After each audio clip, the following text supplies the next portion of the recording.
Quero orar pela sua vida. Vamos nesse momento pedir que o Senhor esteja me usando aqui para dar continuidade nessa série que nós temos compartilhado aqui nos últimos domingos. Pai, como é bom estar na Tua presença. Como é bom estar na Tua presença. Jesus, é tão bom entrar no nosso quarto e sermos visitados pelo Espírito Santo. Mas melhor ainda é quando nós estamos junto com uns com os outros e a Tua presença vem sobre nós de uma maneira plural e nos enche de uma maneira sobrenatural. Jesus, nessa noite já Te entregamos o nosso louvor, já Te entregamos aqui outras orações, Jesus, mas nesse momento queremos beber da palavra do Senhor. Jesus, que nesse momento cada coração, cada vida, cada pessoa que está nesse lugar, que nós sejamos profundamente ministrados pela Tua palavra, que essa palavra não volte vazia, que esta palavra que é a Tua, venha realmente nessa noite, Deus, ser uma semente que cai numa terra boa, que é a terra do nosso coração. Eu Te peço isso em nome de Jesus Cristo. Amém, amém, amém. Tenho sentido vocês muito calados, então para animar vocês, você pode aplaudir Jesus bem forte aí? Aê! Até a criança ali se animou. Amém, queridos. Hoje eu quero dar continuidade na série de reflexões que eu tenho ministrado aqui. Hoje é a terceira ministração da série, o que mesmo? Eclésia. Diga eclésia. Nós estamos ministrando sobre a eclésia. A palavra eclésia é uma palavra grega que traduzida para o português significa igreja. E uma das pessoas que usou essa palavra foi o próprio Senhor Jesus. Lá em Mateus capítulo 16, versículo 18, Jesus ele disse: eu edificarei a minha eclésia. A palavra eclésia é igreja. Inclusive, se você abrir aí na sua Bíblia, Mateus 16, 18, você vai ver que lá está escrito: eu edificarei a minha eclésia. Na verdade, foi Jesus falando para Pedro. Ele falou assim: ó, tu és Pedro, e sobre esta pedra, e essa pedra aqui, Jesus está se referindo a ele. Ele fala assim: sobre esta pedra eu edificarei a minha igreja. Então nós temos conversado sobre isso, sobre a igreja do Senhor Jesus. E nós vimos semana passada que quando nós entregamos a nossa vida a Jesus Cristo, quando nós confessamos a Jesus Cristo, nós nos tornamos filhos de Deus. Essa é a promessa, esta é a palavra de Deus para mim e para você. Uma vez que você confessa Jesus Cristo genuinamente, você se torna filho de Deus. Mas eu também falei que além de se tornar filho de Deus, quando nós entregamos nossa vida a Jesus, nós nos tornamos membros da eclésia de Jesus, ou seja, da igreja do Senhor Jesus. Você sozinho não é a igreja, eu sozinho não sou a igreja. A igreja somos nós. A igreja é uma comunidade. A comunidade de todos aqueles que confessaram a Jesus Cristo como Senhor e Salvador. Aqui nessa noite, por exemplo, aqui está parte da igreja. Aqui não está toda a igreja. Nesse exato momento, existem milhares de pessoas no nosso Brasil afora, e talvez até nas nações, que eu não sei agora que hora que é nos Estados Unidos, que hora que é em outras nações, mas talvez nesse exato momento, nós temos milhares de irmãos em Cristo que, assim como você e eu, estão adorando a Jesus. Milhares de igrejas agora estão exaltando o nome de Jesus. A eclésia nos domingos está reunida, proclamando, adorando, glorificando a Deus, como nós estamos aqui. Então aqui está uma parte da eclésia do Senhor Jesus. Quem aqui faz parte da igreja do Senhor Jesus? Levante sua mão. Você é feliz por isso? Você é grato por isso? Ah, que alegria fazer parte dessa eclésia. Que alegria fazer parte da igreja do Senhor Jesus. E essa igreja que o Senhor constituiu, essa igreja ela é preciosa. Essa igreja ela é amada. Essa igreja ela é liderada pelo próprio Jesus Cristo. Como eu sempre disse, o dono da igreja é Jesus. Nenhum homem é dono da igreja, ser humano nenhum é dono de igreja nenhuma. Nós temos igrejas locais, como por exemplo aqui é uma igreja local dessa cidade. Quem é o dono dessa igreja? Jesus. É Jesus. O pastor Anderson não é o dono da IBVP. Os pastores auxiliares que estão aqui não são donos da IBVP. Nós somos pastores auxiliares de Jesus. Ele é o dono, Ele é o cabeça, Ele que manda, Ele que governa. E esse Jesus que nos chamou, Ele tem grandes coisas para fazer em nossa vida e através da nossa vida. Jesus tem grandes coisas para fazer através de você e através de você. Amém? E eu quero então que você abra a sua Bíblia lá em Efésios capítulo 2, versículo 18, que nós vamos dar continuidade naquilo que eu comecei semana passada, falando sobre as expressões, figuras que expressam quem é a igreja? Quem é a igreja do Senhor Jesus? Hoje eu quero dar continuidade falando sobre isso. Efésios capítulo 2, versículo 19, nós vamos ler aqui juntos. O texto diz assim: portanto, vocês, esse vocês aqui é a eclésia, tá? A igreja. Vocês já não são mais o quê? Estrangeiros e nem forasteiros, mas vocês são concidadãos dos santos e membros do que, irmãos? Diga forte: membros da família de Deus. Eu não ouvi, só as mulheres, vai lá, 1, 2, 3. Agora os machos, 1, 2, 3. Ó, o Richard está um macho de primeiro, ó. É, Richardzão doído. Membros da família de Deus, glória a Deus. Irmãos, nesse texto, o apóstolo Paulo, escrevendo para a igreja de Éfeso, ele usa aqui duas figuras que ele busca expressar para nós um entendimento de quem é a igreja. Quem é a igreja do Senhor Jesus? O apóstolo Paulo então usa duas figuras aqui. A primeira figura que nós vemos aqui o apóstolo Paulo usando é que a igreja do Senhor Jesus, ela é a nação de Deus, como eu falei semana passada. Porque o texto ele começa dizendo o seguinte, que nós somos concidadão dos santos. Se você quiser entender isso mais profundamente, você vai lá no YouTube, você assiste domingo passado que você vai entender. Mas resumidamente, a palavra concidadão significa ter a mesma cidadania. Hoje nós que estamos em Cristo e que somos membros da eclésia de Jesus Cristo, nós fazemos parte da nação de Deus, da nação de Cristo. Você é geração eleita, você é nação santa, povo exclusivo de Deus, chamado por Deus para anunciar as grandezas do seu reino. Você faz parte do reino de Deus. O reino de Deus, irmãos, ele não vai fazer parte da sua vida quando você partir para agora. O reino de Deus, você já está inserido nele, você já faz parte dele, você já está vivendo ele. É verdade que nós ainda não estamos vivendo o reino de Deus na sua plenitude, mas você que está em Cristo, você já está experimentando da nova vida, do novo reino que Jesus dá para aqueles que fazem parte da sua eclésia.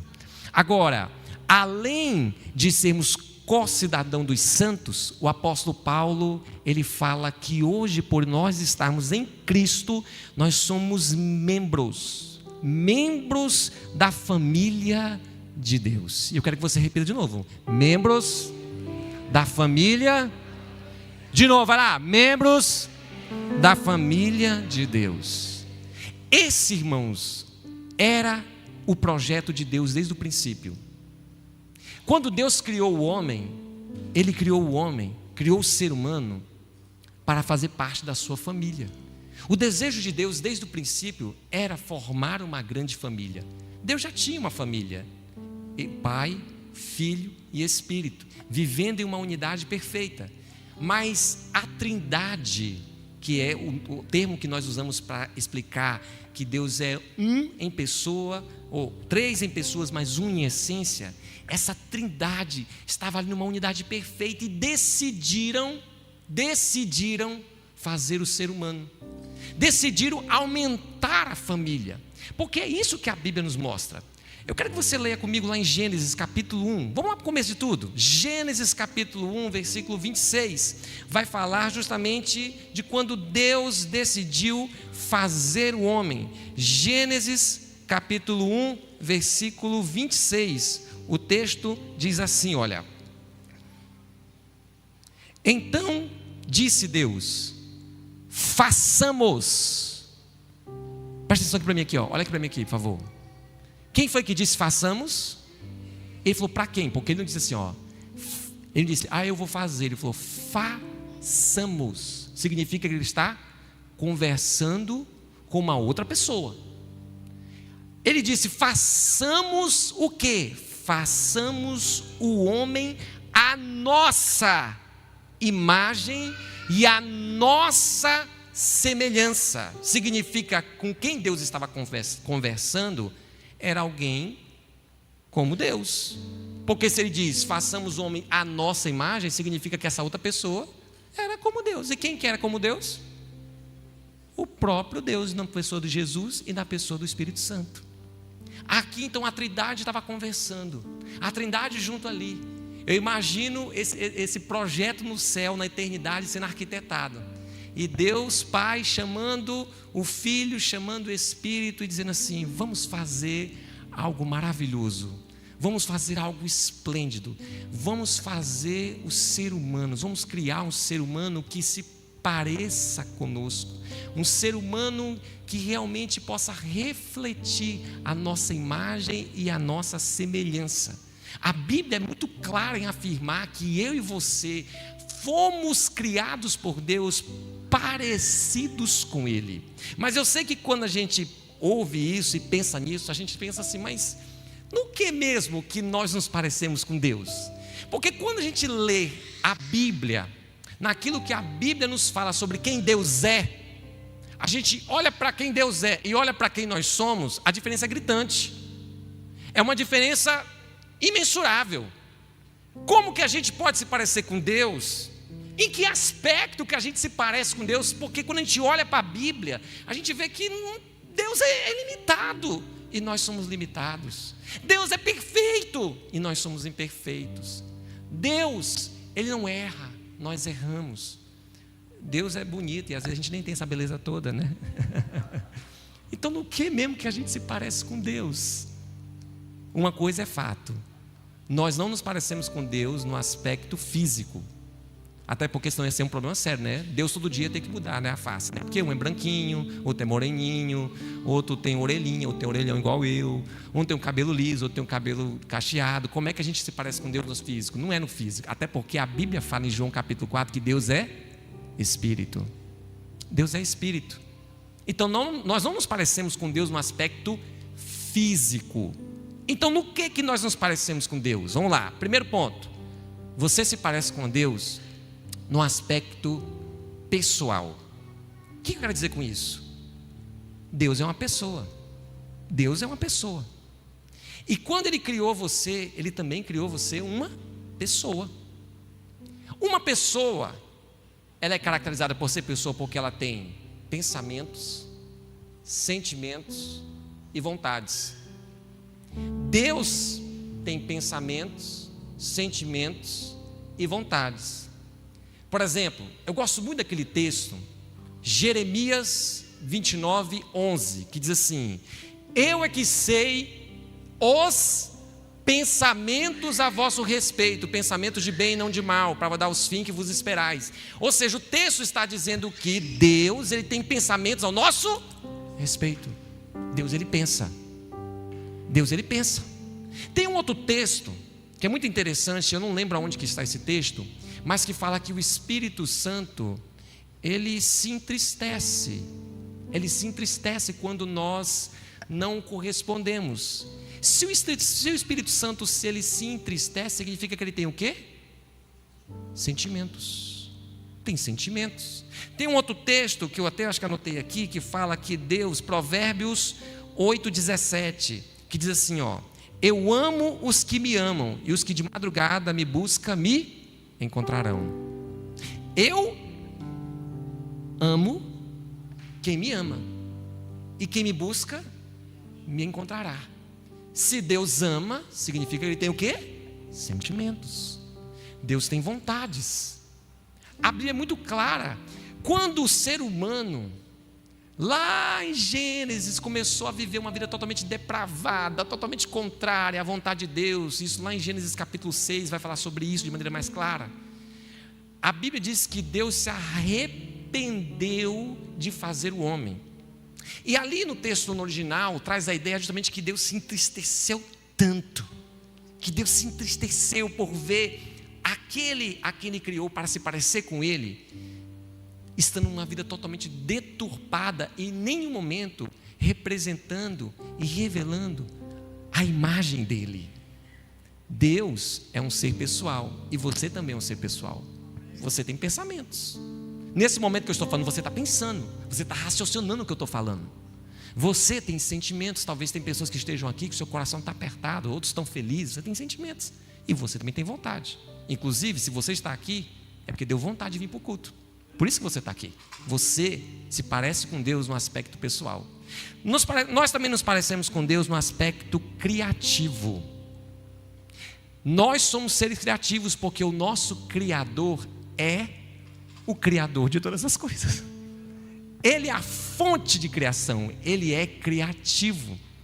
Toda a habilidade, capacidade, inteligência que você tem porque Deus te deu, porque Deus te dotou, porque Deus derramou, porque Deus Ele derramou sobre você parte da inteligência dEle com você.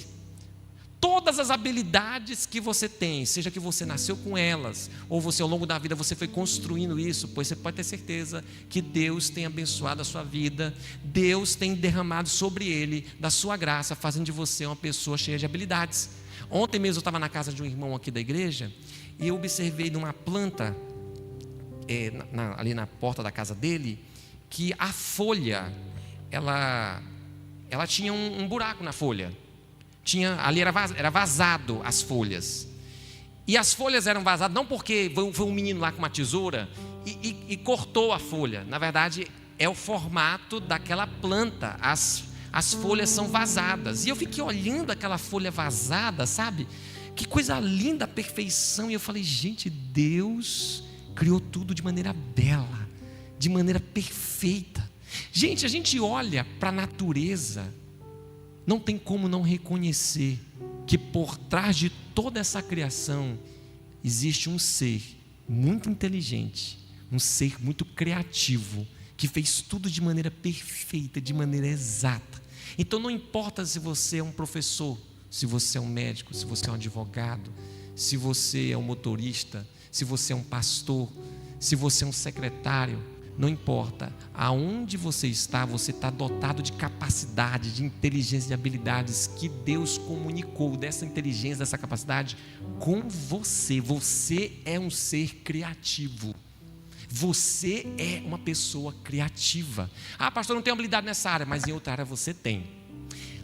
Falando sobre essa questão de criatividade, eu estava até lembrando daquele texto que fala quando Deus Ele derramou sobre um certo homem habilidades para construir a Arca da Aliança. E esse texto está lá em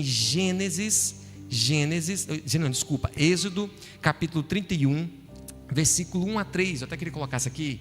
Êxodo 31, de 1 a 3. Olha como é interessante esse texto. Diz assim, ó: Então disse o Senhor a Moisés: Eu escolhi a Bezalel, filho de Ur, da tribo de Judá, e o enchi do Espírito de Deus, dando-lhe destreza, habilidade e plena capacidade artística.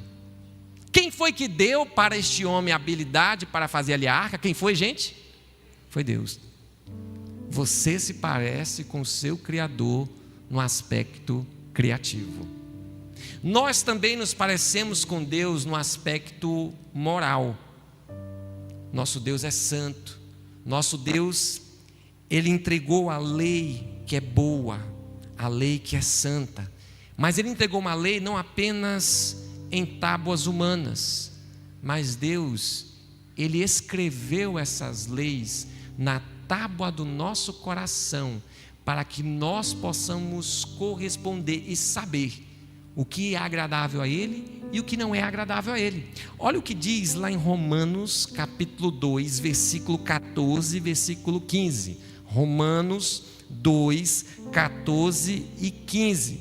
Até mesmo os gentios que não têm, olha só, que não têm a lei escrita, quando eles obedecem a ela instintivamente, mostram que conhecem a lei, mesmo não tendo, demonstram que a lei está gravada no seu coração.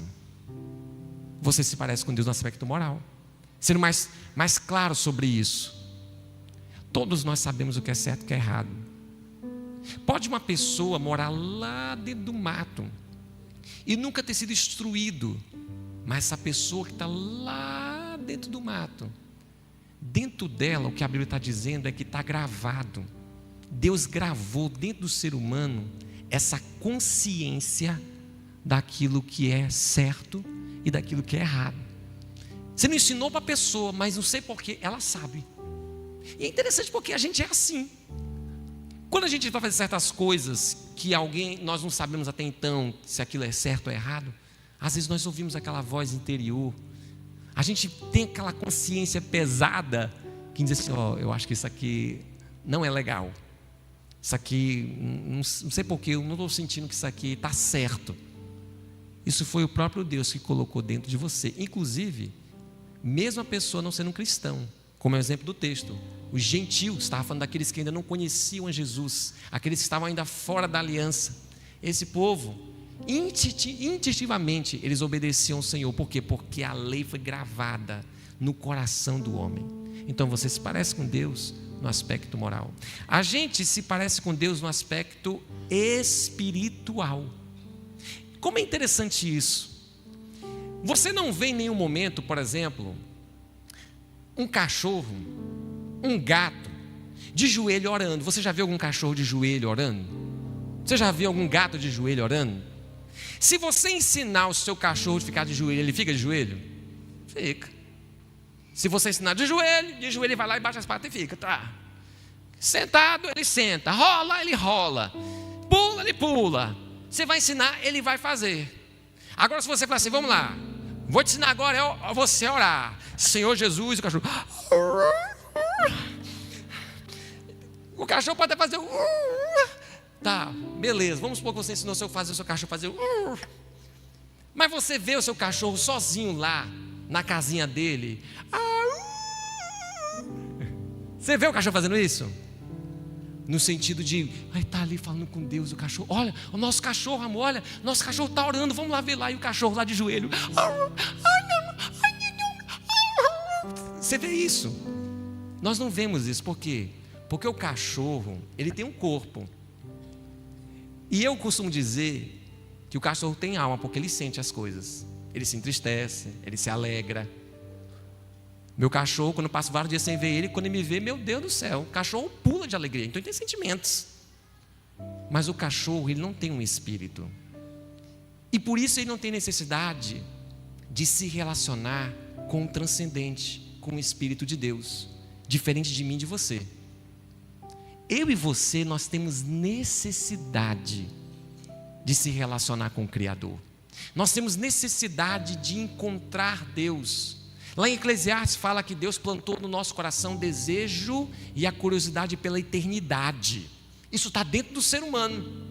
Esse desejo de querer se encontrar com aquilo que vai além do natural. Por isso que você vê que pessoas, mesmo que não estejam na religião, ali no meio do povo cristão, estão em outras religiões, mas o desejo delas é ter uma conexão com o mundo sobrenatural. Por quê? Porque dentro do ser humano há esse desejo de poder se conectar com o Espírito de Deus. Porque dentro de você há o seu Espírito. E o seu Espírito, ele tem esse desejo de se conectar com o Espírito de Deus. Então você também é um ser espiritual. Todos esses aspectos que eu estou falando aqui, outros que não dá para me falar hoje, são aspectos que estão relacionados à imagem e semelhança do seu Criador. Eu e você se parecemos com o nosso Criador. Alguém pode dizer assim, pastor, se a gente se parece então com Deus, por que a gente tem tantos pensamentos ruins? Por que que a gente vive num mundo com tanta maldade? Se o homem é a imagem e semelhança de Deus, por que que a gente vê no mundo tanta atrocidade? Qual a resposta que a Bíblia tem para isso? E a Bíblia é clara. A Bíblia diz que o problema do mundo chama-se o quê? Pecado. Pecado. Adão e Eva, antes de cair, eram pessoas que refletiam exatamente quem Deus era. Mas pós-queda, o homem foi deturpado, o homem foi manchado, o pecado manchou o ser humano, o pecado deturpou o interior do ser humano, e agora o ser humano, ele tem maldade, o ser humano agora tem desejos carnais, o ser humano pensa coisas diabólicas, e eu vou dizer para vocês, todos nós que estamos aqui, temos pensamentos, vontades, que não agradam a Deus. Todos nós em algum momento pega até um susto com certas coisas que a gente está pensando. Meu Deus, como é que eu estou pensando nisso? Como é que eu fui capaz de pensar nisso? Eu não posso pensar nisso. Eu sou crente, rapaz. Eu estou pensando nisso aqui. Sangue de Jesus tem poder. Por quê? Porque é uma luta. Porque a nossa carne, a nossa natureza carnal, ela foi deturpada, ela foi manchada. Por isso que nós vemos tantas maldades, por isso que a gente vê tanta atrocidade, porque o homem, por causa do pecado, ele se afastou do seu Criador, e não só se afastou, ele foi desconfigurado, ele foi manchado, ele foi sujo. Agora, para nós, que um dia entregamos a nossa vida a Jesus Cristo, aqui que está a grande beleza, aqui que está o grande segredo do Evangelho, porque Jesus, ao nos salvar, Ele apenas não nos tirou de uma condição de pecadores, perdoando nossos pecados. Jesus, ao nos salvar, além de nos perdoar, além de nos justificar, sabe, Jesus, Ele nos dá uma nova vida, Ele nos dá um novo coração, que esse novo coração, ele anseia por Deus, esse novo coração está convertido a Deus, esse novo coração tem fome e sede pelo seu Deus. A mudança, como eu disse esses dias aqui, ela é de dentro para fora. Quando nós entregamos a nossa vida a Jesus, dentro de nós, dentro de você, algo muda. Por isso que a sua mudança não tem a ver com pastor, não tem a ver com a igreja. Quando a pessoa diz assim, não pode fazer mais isso, porque lá na igreja agora não, diz que agora eu sou crente, e lá na igreja não posso fazer porque a igreja diz que não pode. Eu digo, você não entendeu o Evangelho. Porque a sua mudança, a minha mudança não tem a ver com o que a igreja está dizendo, pode, isso vai, isso não vai. Tem a ver com a obra do Espírito Santo no teu interior. Tem a ver com aquilo que esta palavra fala, e essa palavra é poderosa para transformar a nossa mente e o nosso coração. Essa palavra, ela gera em você que tem Jesus uma metanoia, uma mudança de mentalidade. Antes você não conseguia ver, você não conseguia enxergar, tudo estava embaraçado, mas hoje que você tem o Espírito Santo, essa palavra se torna clara para você. Às vezes você não sabe entender as histórias, você está tentando ler uma história, não está entendendo nada, mas tem um dia que você fala assim, Senhor, fala comigo, você abre um texto, e aquele texto salta aos seus olhos, e vem uma clareza do que o Espírito Santo quer falar com você, e você fala, hoje eu estou sentindo Deus falar comigo aqui nessa área, eu vou mudar. É a obra do Espírito Santo fazendo com que a gente volte a ser quem nós deixamos de ser por causa do pecado, por causa daquilo que o pecado gerou na nossa vida. Mas todo aquele que está em Jesus é filho de Deus, e se é filho de Deus, essa pessoa começa agora a se parecer com quem? O meu filho, Levi, com quem que ele vai se parecer? Vai se parecer com Daniel? Vai se parecer com Iriel? Vai se parecer ali com o pastor Éder? Não. Com quem o Levi vai se parecer? Com quem? Pastor Anderson, porque ele é meu filho. Quem é que é filho de Deus? Levanta a mão em nome de Jesus. Com quem então você parece? Com quem você se parece? os filhos, eles se parecem com seus pais. Nós que somos filhos, nós estamos sendo transformados dia após dia para que nós nos pareçamos com o nosso Pai. E para se parecer cada vez mais com o Pai, nós precisamos estar tendo conexão com Ele, estar próximo dEle, andando com Ele, caminhando com Ele. Quanto mais nós caminhando próximo do Papai, mais nós ficamos parecidos com o Papai. E é interessante porque o Papai, Ele pessoalmente trabalha para transformar a nossa vida, mas Ele também usa a sua eclésia, a sua igreja, para ajudar nesse processo de transformação, de mudança. Por isso que o desejo de Deus não é que você seja salvo e um dia vai morar no céu. O desejo de Deus é que você seja salvo, regenerado, transformado, e que você agora viva numa nova família, que você caminhe nessa nova família. Ou seja, além de uma família biológica, você tem uma família espiritual. Diga assim: eu tenho uma família biológica, mas também tenho uma família espiritual. Olha o que Jesus falou sobre isso. Mateus capítulo 12. Mateus 12, 46.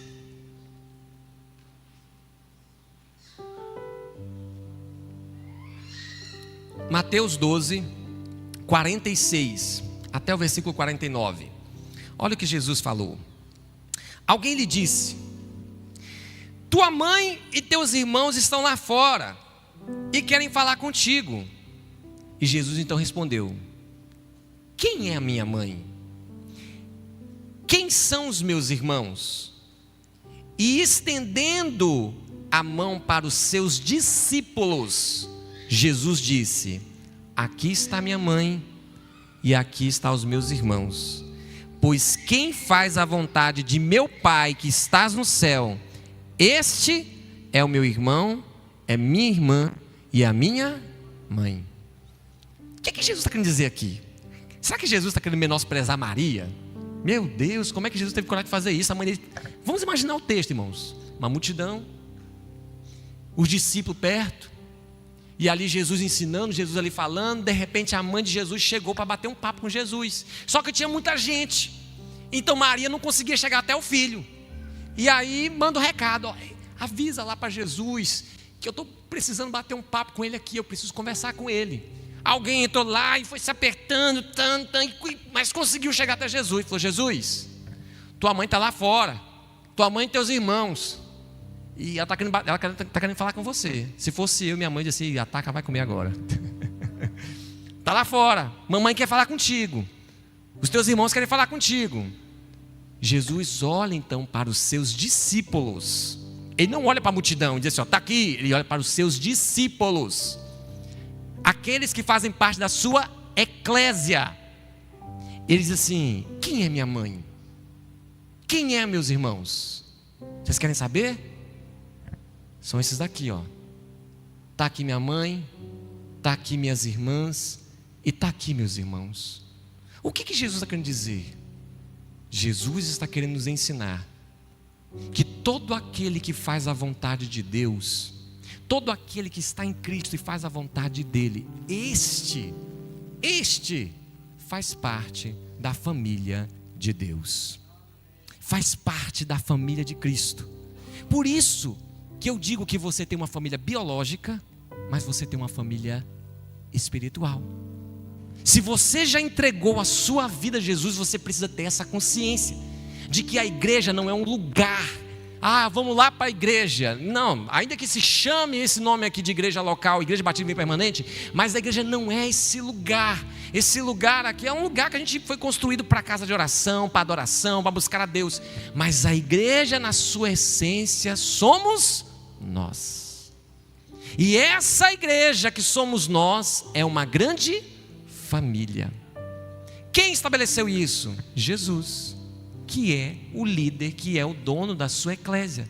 Ele disse que a igreja, ela é uma família. Agora, se nós fazemos parte da família de Deus, nós temos que nos perguntar: quais são os benefícios disso? Quais são os benefícios de fazer parte da família de Deus? De realmente dizer assim: hoje eu faço parte dessa grande família. Número 1, ter Deus como um pai. Primeiro benefício para aquele que faz parte da família de Deus: esse tem Deus como Pai. Agora, o que é ter Deus como Pai? O que significa ter Deus como nosso Abba Pai? Número 1, é que Ele sempre está ao teu lado. O teu Abba Pai, se você tem Jesus na sua vida e Deus como seu Pai, pois saiba de uma coisa: esse Abba Pai, Ele sempre está ao seu lado. Independente do que você vai enfrentar ou passar, o Pai está lá do lado do Filho. Olha o que diz lá em Isaías 41:10. Eu gosto desse texto. Quando Deus disse para o povo de Israel: menina dos seus olhos, Deus disse assim: olha, não temas, porque eu sou com você. Não tenha medo, porque eu sou o teu Deus. Eu te fortalecerei e te ajudarei. Eu te segurarei com a minha mão direita vitoriosa. Diga assim: não temas. Vira para a pessoa que está falando assim: não temas, o Pai está contigo. Irmãos, quem tem Deus como Pai, passa o que passar, e lá você vai ter vitória, porque o teu Pai está ao teu lado, seja no alto da montanha ou no mais profundo dos vales. Lá está o seu Pai. Ele não te abandona, Ele não te deixa. Está lá o Pai, disponível com a mão dele estendida para te ajudar em todas as circunstâncias. Como é maravilhoso, irmãos, quando a gente tem um pai biológico, que nos momentos mais difíceis Ele está lá do nosso lado. Mas se o nosso pai biológico, ele é assim, a gente pode contar com Ele, quanto mais então o Pai Celestial, que é perfeito, que não falha, que é onipresente, está em todos os lugares, é onipotente, tem todo o poder sobre as suas mãos, e onisciente, que tem sonhos e projetos para a sua vida, coisas que você nem sabe ainda, mas Ele, por ser onisciente, já sabe, e tem projetos e tem trabalhado ao teu favor. Como é bom ter Deus como Pai. Não temas, não temas. Também, se temos Deus como Pai, dia após dia, você e eu estamos sendo transformados. E aqui está algo muito lindo, porque o projeto do Pai é realmente fazer com que nós sejamos tal como Ele é. E Deus está trabalhando todos os dias, o Abba Pai está trabalhando todos os dias na minha vida e na sua vida, para que passo a passo, a gente possa ser transformado, moldado, transformado, moldado, transformado, moldado à sua imagem e à sua semelhança. Lá em 2 Coríntios capítulo 3, versículo 18, diz assim, olha: e todos nós, com a face descoberta, contemplamos a glória do Senhor segundo a sua imagem, e nós estamos sendo transformados de glória em glória, a qual vem do Senhor, que é o Espírito. O texto diz que eu e você estamos sendo transformados de glória em glória. Todos os dias o Pai está trabalhando na sua vida, na minha vida, para que nós nos pareçamos mais com Ele. Quem é filho tem esse privilégio de saber que Ele está do lado, e saber que Ele não apenas está do lado, saber que Ele está dentro, transformando a nossa vida. Quem tem Deus como Pai, também tem o privilégio de nunca ser abandonado. Talvez, em algum momento, o seu pai, a sua mãe, ele não pôde estar ao seu lado. E talvez, em algum momento, você já se sentiu abandonado. Mas quem tem Deus como Abba Pai, nunca será abandonado.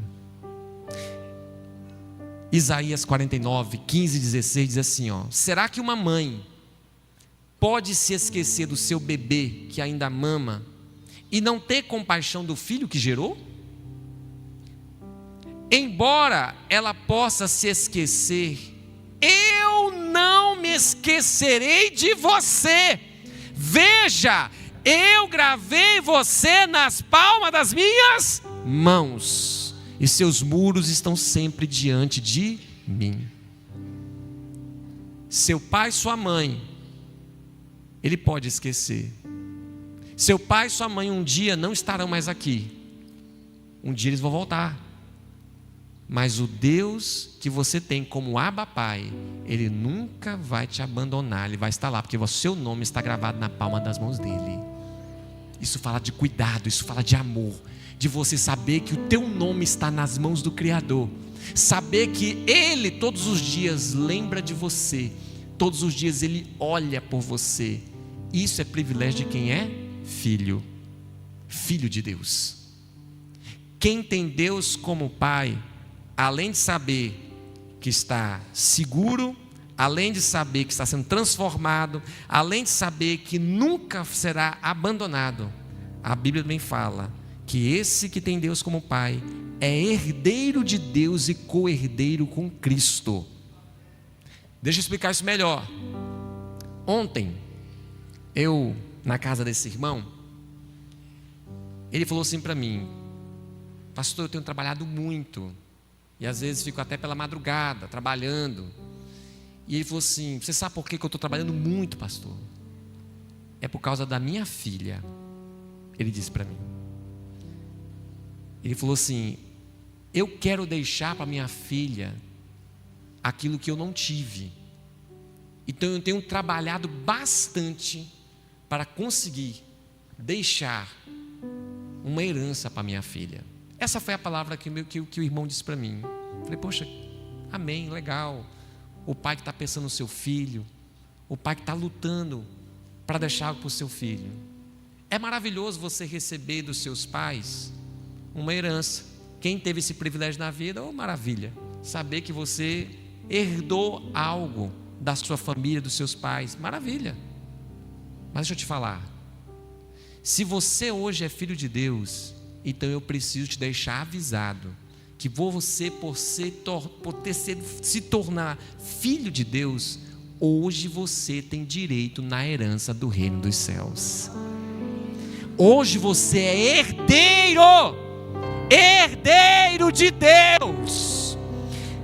Não tem ninguém mais rico, não tem ninguém mais próspero, não tem ninguém que possa dar aquilo que de fato nós precisamos do que o próprio Criador. E quando eu falo aqui de riqueza, não estou falando da riqueza segundo coisas humanas desse mundo, mas estou falando riqueza segundo aquilo que para o reino de Deus é riquezas. Olha o que diz a palavra do Senhor lá em Romanos 8,17. Romanos 8,17. Olha como é lindo esse texto. Se você é filho, somos herdeiros de Deus e co-herdeiros com Cristo. Se de fato sofremos com Ele, também com Ele seremos glorificados. Se como discípulo de Jesus, se como membro da eclésia de Jesus, para honrar e glorificar o seu Deus, você está disposto a pagar o preço, a sofrer, se preciso for pelo Evangelho, ok, mas saiba que chegará o grande e glorioso dia, o dia onde Ele voltará. E quando Ele voltar, quando o grande Rei, o Senhor dos Senhores, Ele voltar, todos aqueles que têm Deus como seu Pai, Cristo como seu Salvador, esses vão agora reinar com Cristo na glória, reinar com Cristo por toda a eternidade. Essa é uma promessa para os filhos de Deus. Vamos ler lá em Apocalipse? Apocalipse capítulo 22, abra lá. Apocalipse, vamos quase terminando aqui a Bíblia. Melhor dizendo, Apocalipse 21, desculpa aí pessoal da mídia. Apocalipse capítulo 21, versículo 1. O texto diz assim, ó: então vi novos céus e nova terra, pois o primeiro céu e a primeira terra tinham passado, o mar já não existe, e eu vi a cidade santa, a nova Jerusalém, que descia dos céus da parte de Deus, preparado como uma noiva adornada para o seu marido. E eu ouvi uma voz que vinha do trono e dizia: agora o tabernáculo de Deus está entre os homens, com os quais ele viverá. Eles serão os seus povos, o próprio Deus estará com eles e será o seu Deus. Versículo 4: ele enxugará dos seus olhos toda lágrima. Não haverá mais fome, não haverá mais tristeza, não haverá mais choro, nem dor, pois a antiga ordem já passou. Aquele que estava sentado no trono disse: eu estou fazendo novas todas as coisas. E acrescentou: escreva isto, pois essas palavras são verdadeiras e dignas de o quê? Confiança. Esta é a promessa de Deus para todos os seus filhos, para a sua eclésia. Quem está com Cristo pode ter certeza que quando Ele voltar, você vai viver por toda a eternidade, desfrutar da presença do próprio Deus, desfrutar com Ele, estar com Ele e de todo o reino que Ele tem para os seus filhos, para a sua eclésia. Então, o primeiro benefício de quem faz parte da eclésia de Deus, faz parte da família de Deus, é saber que tem o próprio Deus como seu Pai. Agora, além disso, a Bíblia também fala que aquele que está com Cristo e que faz parte dessa eclésia, também tem agora uma grande família, tem os seus amigos, que são mais do que amigos, mas agora são seus irmãos. Se nós somos filhos do mesmo Pai, significa que nós somos o quê? Irmãos. Por que a gente dá graça e paz, irmão? Isso aqui, irmãos, não é uma frase de efeito, porque alguém lá no passado achou bonito e disse assim: vamos botar isso aqui para pegar e vamos se cumprimentar assim só porque é bonito. Não. Graça e paz é porque são duas palavras que dizem respeito sobre aquilo que nós hoje temos por causa de Cristo. A graça dele, a paz dele. E quando nós dizemos irmãos, é porque de fato você é meu irmão. Essa pessoa está do seu lado, é seu irmão. É seu irmão na fé. Olhe para o seu irmão na fé aí, dá um sorriso para ele, diga assim: eu te amo, viu? Você é precioso, você é preciosa. É seu irmão. E se nós hoje temos irmãos na fé, nós precisamos desfrutar também dessa relação com os nossos irmãos. Eu não vou ler por causa do tempo, mas lá em Salmo 133:3 diz: ó quão bom e quão suave é que os irmãos vivam em o quê? União. Quem aqui tem família grande? Quem aqui tem família grande? Muitos irmãos, levante sua mão. Pois é, você que é de família grande, então você deve experimentar isso aqui. Toda vez que chega uma data comemorativa, seja de Natal, ou então assim outra data que a família toda se reúne, quando isso acontece é uma grande festa. É uma grande festa. Os irmãos vêm da cidade diferente, um mora lá no Tocantins, outro mora lá em São Paulo, outro mora lá no Sergipe, e eles se reúnem no mesmo lugar e fazem uma grande festa. E nessa grande festa em que os irmãos, os cunhado, concunhado, os primos dos primos, os netos, tá toda a galera lá junta lá. Sabe quem é a pessoa que fica mais feliz com tudo aquilo? Quem é? É o pai. É o pai. Você quer ver a alegria de um pai? É quando ele vê todos os filhos reunidos. Um pai fica alegre demais quando ele vê a casa dele cheia. E ele vê os filhos, vê as esposas dos filhos, vê os netos. Aí, com todo respeito, o velho fica babão. Aí ele fica ali, ele olha, ele se alegra, ele olha para um lado, ele vê os meninos, ele vê os netos correndo. O neto pode pegar isso aqui e bater na cabeça dele. Tan, tan, tan, tan, tan. Que o vô diz: ah, que coisa linda. O pai fica alegre demais quando a família está reunida. Da mesma forma, irmãos, Deus se alegra quando os seus filhos estão reunidos. Quando os filhos estão reunidos com o pai, para adorar o Pai, para buscar o Pai, isso alegra o coração dele. Por isso que a Bíblia diz: quão bom é e quão suave que os irmãos vivam em união. Ah, irmãos, isso é esplêndido. Agora, no meio dessa convivência nossa, como irmãos, existem acertos e existem erros. Quem aqui já teve algum problema dentro de casa que levanta a mão? Você que já teve algum problema dentro de casa, alguma vez uma DRzinha, uma DRzona? Alguém já passou por algum conflito aqui dentro de casa? Teve alguma vez, já teve um fight da mulher com o marido com a mulher? Os meninos, eu vou te pegar, menina, agora! Já teve isso? Já, não já? Agora eu te pergunto, por que teve uma briga na sua casa, você vai separar? Porque vocês não conseguiram ainda chegar num acordo ali entre o marido e a mulher, vai separar? Porque seu filho está desobediente, você vai chutar ele para fora de casa e vai dizer: eu não quero te ver nunca mais. Você vai fazer isso? Você vai abandonar seu filho? E por que dentro da igreja, quando a gente tem um aflito com outro irmão, a gente quer sair da igreja? Já viram isso? Ah, o irmão não me deu graça e paz, não vou voltar nessa igreja. Mas o que aconteceu? Não, eu cheguei na porta ali, o pastor Anderson pegou na mão do fulano, do ciclano, do beltano. Pois ele me viu e o pastor não pegou na minha mão. Pois eu quero, a partir de hoje eu não venho mais para essa igreja. Graças a Deus isso não acontece aqui. Irmãos, quando a gente entende que a igreja, ela é mais do que um lugar para frequentar, mas é uma família para se pertencer, a gente então começa a aprender, assim como dentro da nossa casa, na nossa família biológica, a gente precisa sentar com nossos membros da nossa família, olhar na face. Eu errei, me perdoa, você errou, te perdoo. A gente precisa pedir perdão, a gente precisa aprender a liberar perdão, a gente precisa aprender a conversar dentro de casa. Assim como isso deve ser dentro de casa, isso também deve ser no meio da sua comunidade na fé. Tem hora que você vai ficar chateado com o irmão, com o outro. Tem hora que você não vai gostar de uma coisa que ele te diz. Tem hora que tu vai dizer assim: se eu pudesse, agora eu voava no pescoço dele. Mas como eu não posso, eu sou crente, não vou fazer isso. Tem hora que as coisas não vão ser só flores.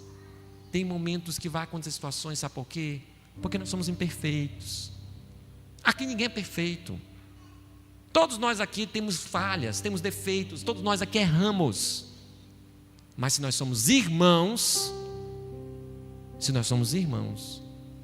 a gente precisa aprender a sentar e conversar. Nós precisamos aprender a dizer: tu é meu irmão, então eu preciso conversar com você e eu preciso abrir meu coração para você. Lembra daquele dia que você falou isso? Lembro. Naquele dia eu fui muito ferido. Lembra daquele dia que você se comprometeu comigo, você não foi? Naquele dia que me magoou. Porque quando você se abre com o teu irmão, ali é um momento de reparação dos laços.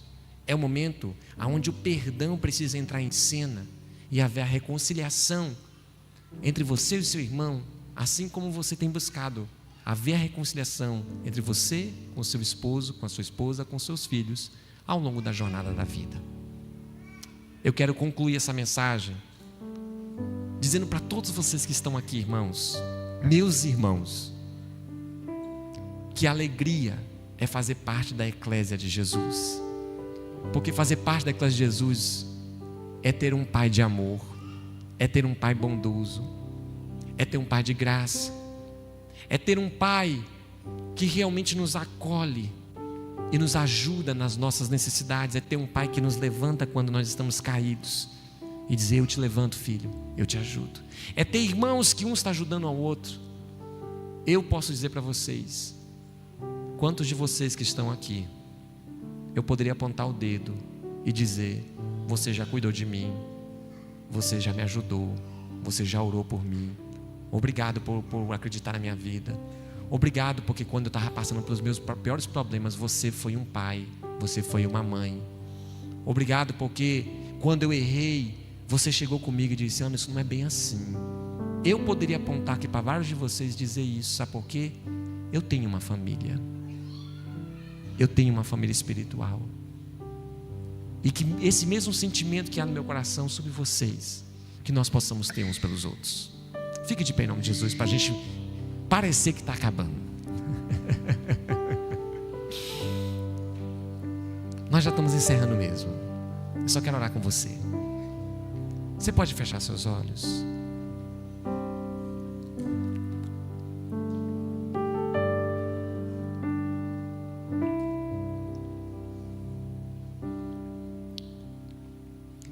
Eu quero fazer 2 orações aqui, irmãos. Primeiro eu quero orar com você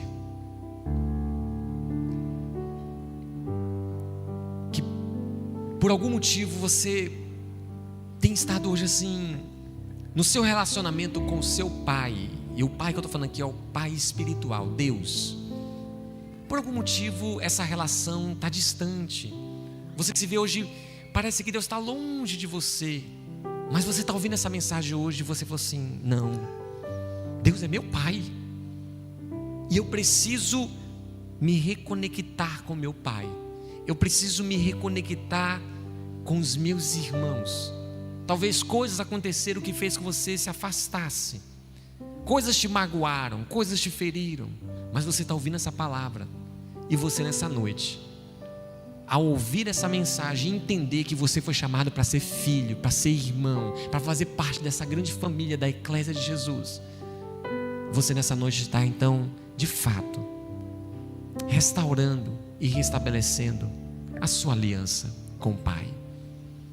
Se você se sente aí no seu lugar, não vou chamar ninguém aqui na frente, mas aí no seu lugar, eu queria que você colocasse o seu coração ao teu Pai, ao Abba Pai. Fala para Ele, diz para Ele como você está se sentindo. E se tiver alguma coisa que você deve pedir perdão, peça para Ele. Fala: Pai, perdão por isso. Pai, pequei contra Ti nessa área, mas eu me arrependo. Pai, aqui estão os filhos, os Teus filhos. O Senhor é o único que conhece o coração de cada um de nós que estamos aqui nessa noite. O Senhor é o único que tem essa capacidade de sondar o mais íntimo do nosso ser e saber como está esse relacionamento.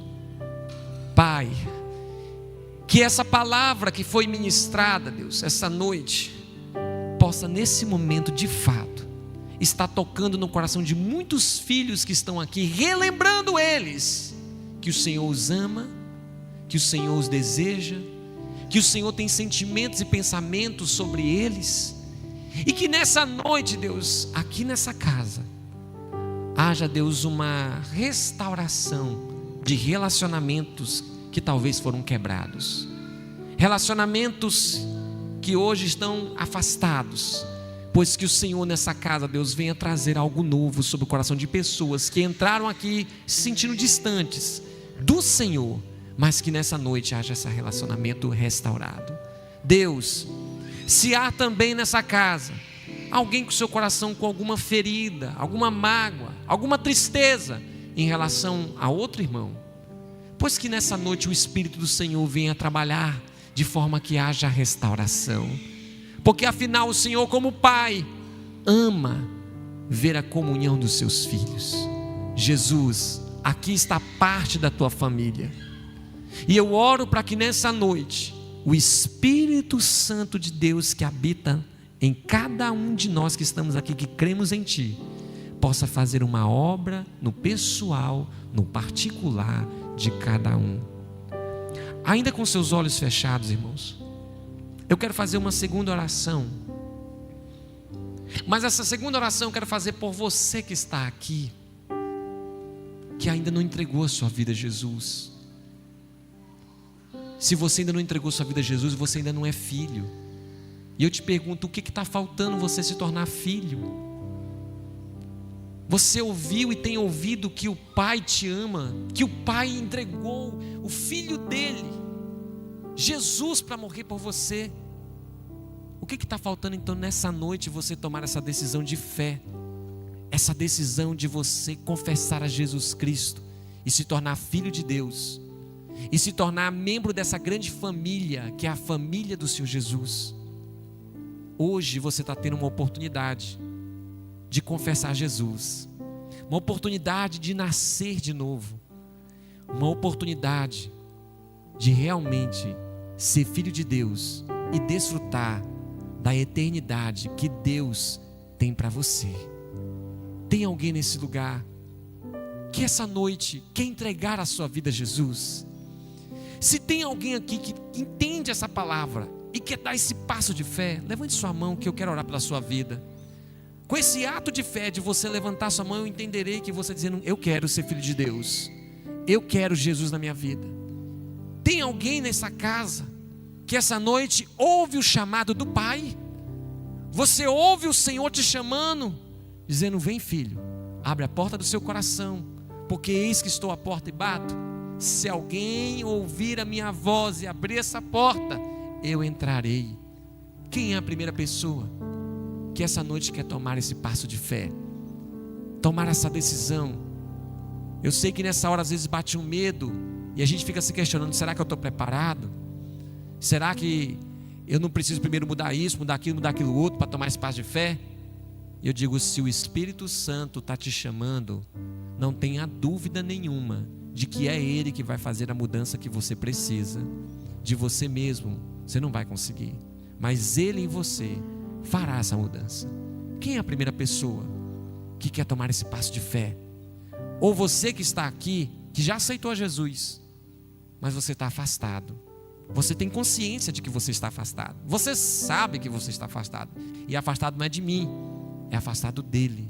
Mas que essa noite gostaria de reconciliar com Jesus.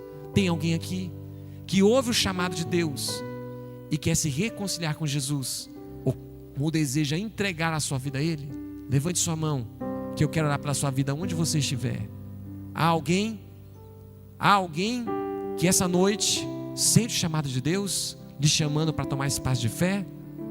Se não, eu digo glórias a Deus, porque assim eu entendo então que todos que estão aqui são filhos de Deus. Ou se não são ainda, mas eu declaro pela fé que você será, no nome de Jesus. Nós vamos encerrar esse culto, mas nós vamos encerrar de uma forma diferente como nós encerramos. A pessoa que está do seu lado, eu quero que você hoje termine pegando na mão dele ou na mão dela. Pega na mão da pessoa que está do seu lado aí, pode pegar.